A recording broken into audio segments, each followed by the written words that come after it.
Ben Kurz from Back Bay Drumming, and here I am talking to you about some rhythmic motific development.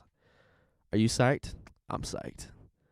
So basically what rhythmic motific development is it's just developing a theme or a motif, and all that is just, a certain idea or a phrase, and developing that in a way that pushes your solo in a more cohesive manner, So today I wanted to build on possibly one of the most simple and most well-known licks of all time, the chop-a-da-doom. Chop-a-da-doom.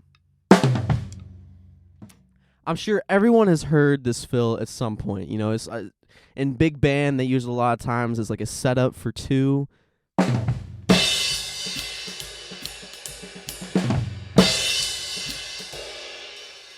I think it's most famously used by Max Roach in his solo for The Third Eye.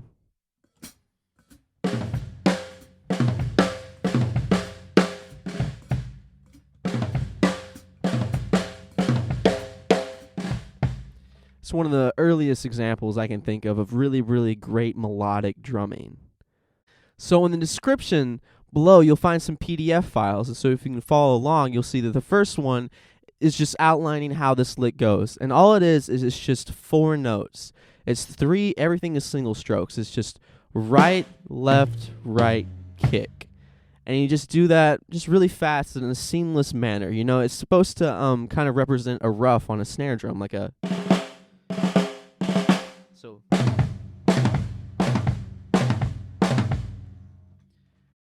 So if you look at variation number 2, you can see that all I've done is I've just added an 8th note rest on beat number 2. So it's going to sound something like this.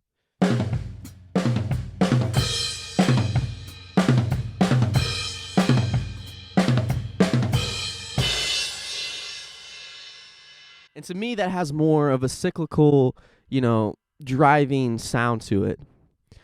But when I was coming across this lick, one of the things that I noticed is that if you'll just take this chop-a-da-doo lick and add 2 kicks and another hit, then you get a full 6-note phrase. You'll get a full...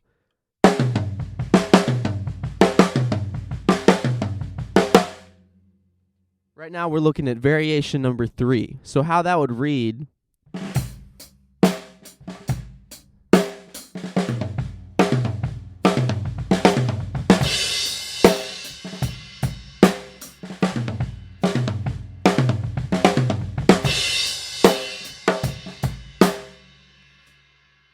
So this lick right here is really just a response to that really old school metal, 4/2, that everybody's heard. And to me, that's kind of an old, kind of cliched. I feel like it's used a little bit too much. So I like to just take 3 notes.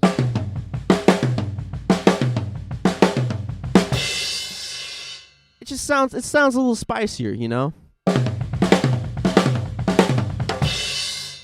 So next, moving forward, trying to put my own personality into this lick, I thought about adding a hi-hat open close, because that's one of the things that I love to do.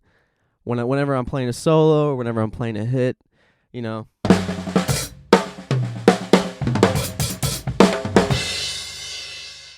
To me, it's just a really simple way to make a fill sound a lot more complicated and just flow better. So I thought, why don't I take the same rhythm of variation number 1 and add some hi-hat to it.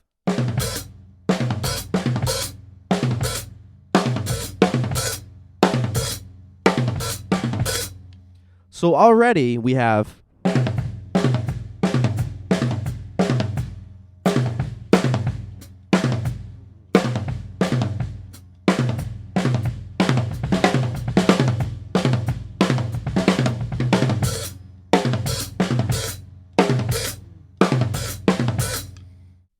the second thing I was thinking was, well, what if I take... I've been dealing with everything in 6 tuplets right now. So what if I switch the grid to 16th notes and play some hertas, some...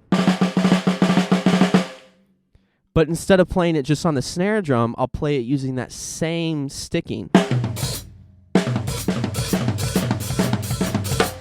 All right, so variation number 5 is going to sound something like this.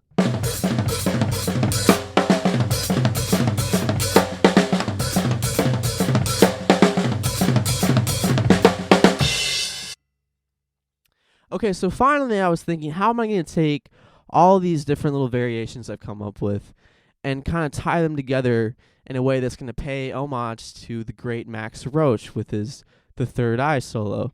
So I thought I would begin it with that same motif that he used, and then use those little hertas that I like to do. So variation number 6 sounds something like this.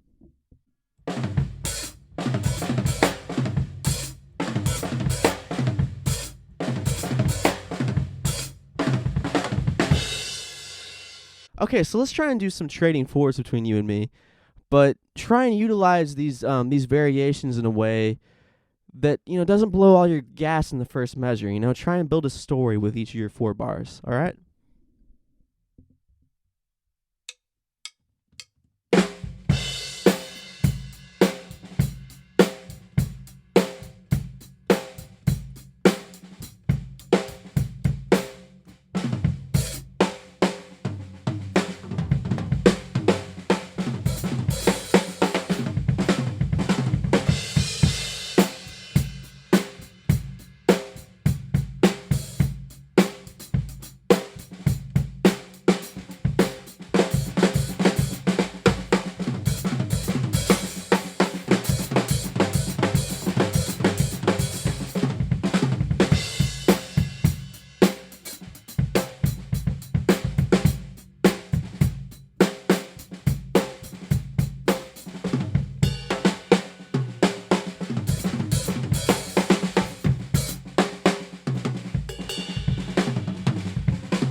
Okay, so when we were training those 4s, on one of my solos, I used this lick that went something like this. And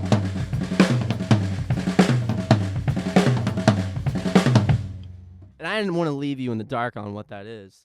But basically all it is it's utilizing that Gadd Ratamacue that I did a lesson before last time on.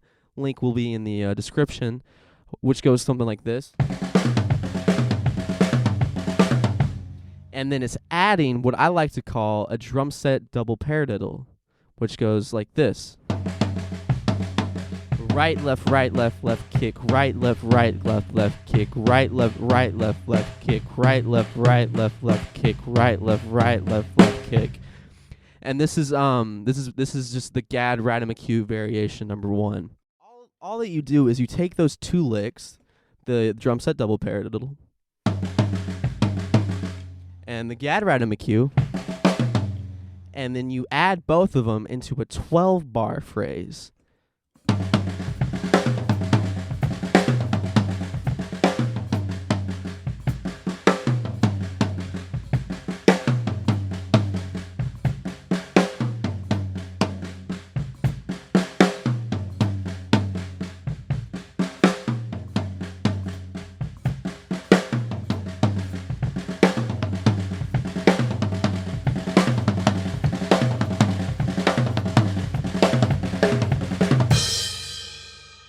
I hope you enjoyed this lesson. Subscribe for some more, and have a great day. I know I am. The weather is awesome right now. Those are just some quick examples on how to expand on that lick. But there are a couple other ones that I came up with. Something that I like to call the Gadd triplet, which is just kick, left, right, kick, left, right, kick, left, right.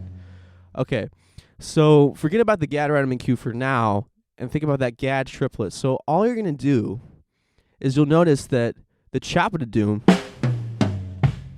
ends on a bass drum, which sets you up perfectly for adding a Gadd triplet in there. So what you would come up with would be right, left, right, kick, left, right, end.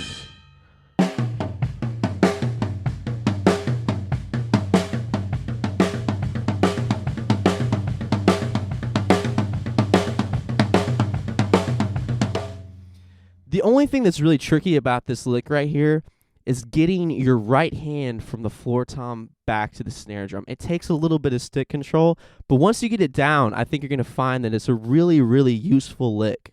And it really complements nicely with the Gadd Ratamacue.